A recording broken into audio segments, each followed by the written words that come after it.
guys, welcome back to my YouTube channel. My name is Mackenzie and this is Sorority Recruitment 101, the channel that's dedicated to answering the questions you may have about what it's like to be in a sorority in college or what it's like to go through sorority recruitment. So I've gotten a few questions on what no contact period is. So in today's video, I'm going to tell you guys exactly what that means and why it's put into place. Before I jump into today's video, make sure you subscribe down below. I post new recruitment tip videos every single Monday, so make sure you click that notification bell so you never miss one. So let's jump right into the video. No contact period. It's not at every school, but it does happen to be at a lot of big universities. No contact is the period of time where active sorority members at your university are no longer permitted to communicate with you. This includes texting, phone calls, FaceTime, Snapchats, and even other forms of social media like commenting on Instagram posts or Facebook posts. Now, there are some exceptions to this rule. Panhellenic understands that there are some people you just can't avoid seeing. This includes sisters, cousins,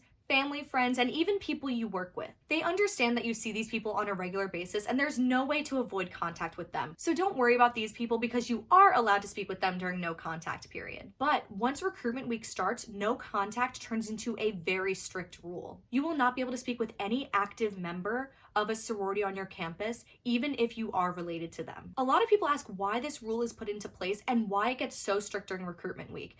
This is just so your recruitment experience is your own and that you're not influenced by anyone else's opinions. A lot of moms, sisters, cousins, and even friends can try and influence your decision when choosing a sorority. But they need to remember this is your experience, not theirs, and that you need to pick the sorority where you feel you would fit in best. If it's your mom, just remind her that sororities change over time and that it might not be the same and you might not get the same experience she got all those years back. And if your sister or cousin goes to the same university as you, just remind them that this is your experience and you're trying to find your home for the next 4 years. You might like a sorority way better, and that's okay because it's your time and your choice, not anyone else's. If a family member or a friend from another university is trying to influence your decision, remind them that sororities are different at every school. Yes, they do run on the same values and go by the same book, but it's full of different people. Your experience might not be the same as theirs, and they need to understand that you are trying to find your home for the next 4 years,